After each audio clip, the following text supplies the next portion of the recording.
कृष्ण हजारों हजार स्त्रियों के साथ नाचते हैं, हजारों हजार गोपियां कृष्ण को प्रेम करती हैं। कृष्ण रास लीला रचते हैं। कामदेव ने कृष्ण से कहा कि तुम रास लीला नहीं काम लीला रचते हो। कृष्ण ने कामदेव से कहा कि नहीं, ये प्रेम लीला है, आजादी की लीला है। तो कामदेव ने कहा कि मैं किसी के अंदर भी, कोई भी हो चाहे वो, उसके अंदर कामुकता पैदा कर सकता हूँ, काम वासना पैदा कर सकता हूँ और तुम्हारी लीला को मैं काम लीला में बदल सकता हूँ।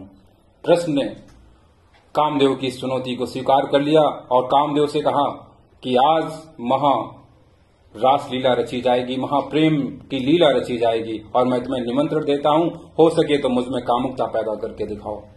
आगे कथा सुनने से पहले प्लीज चैनल को सब्सक्राइब कर लेना। Thank you. तो कृष्ण ने हजारों हजार गोपियों के लिए रात्रि में क्या शानदार अमृत की बेला, अमृत की रात्रि जहां अमृत बरस रही है, आज की रात्रि, इसी दिन महारास लीला का आह्वान दिया कृष्ण ने। बांसुरी पर प्रेम के सुरों को हवा में छोड़ दिया। तरंगे लहर कर जैसे ही गोपियों के कानों में पहुंची, गोपियां व्याकुल हो उठी, विचलित हो गईं। कन्हैया की बांसुरी और फिर कोई व्याकुल ना हो, ये तो असंभव है। तो ये अंतर्नम तरंगे हैं कृष्ण की बांसुरी की और कृष्ण प्रेम से गोपियों को पुकार रहे हैं। गोपियां चूल्हे पर भोजन तैयार कर रही थीं, कुछ गोपियां गाय को धो रही थीं, कुछ गोपियां बिस्तर सजा रही थीं और कुछ गोपियां पूजा साधना में बैठी हुई थीं। सारी आराधनाएं, पूजाएं बेकार लगी उस बांसुरी के सामने। कन्हैया की पुकार के सामने पूजा को छोड़ दिया गया, गाय को धोना छोड़ दिया गया और भोजन अधकच्चा ही छोड़कर गोपियां उस पुकार की ओर, उस अमृत की ओर निकल पड़ी। हजारों हजार गोपियां कृष्ण की एक पुकार पर मैदान में आ खड़ी हुई, बगीचों में आ खड़ी हुई और वहां रासलीला शुरू हो गई। कामदेव ने जब देखा कि कृष्ण की रासलीला शुरू हो चुकी है, तो कामदेव ने कामुकता के बाण कृष्ण पर छोड़ने शुरू किए। कृष्ण ने हजारों हजार रूप तैयार कर दिए अपने और हजारों हजार कृष्ण रासलीला रच रहे हैं।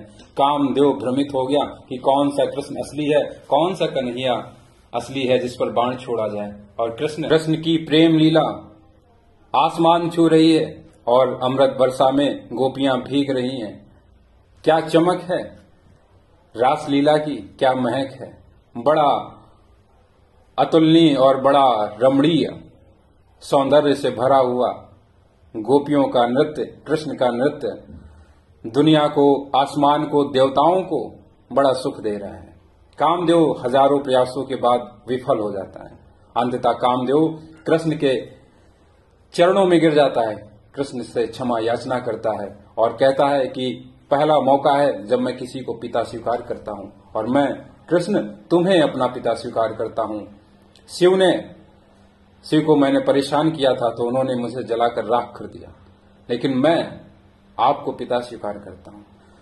तो ये कृष्ण की रासलीला महा प्रेम लीला थी और आज की रात्रि में मैं दावा करता हूं जो व्यक्ति त्रिबंध लगाकर ध्यान में उतरेगा उसके साथ चमत्कार होना तय है।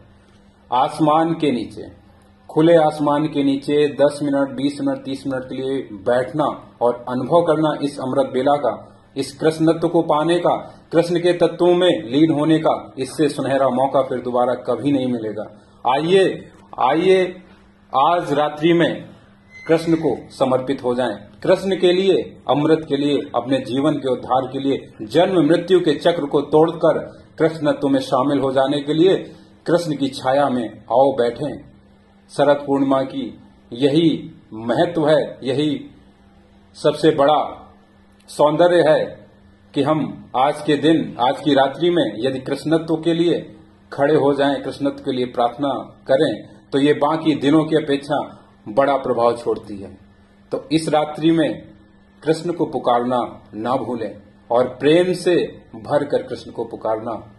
आजादी की रात है, अमृत की रात है, कृष्ण की रात है। तो शरद पूर्णिमा की आप सभी को बहुत बहुत शुभकामनाएं।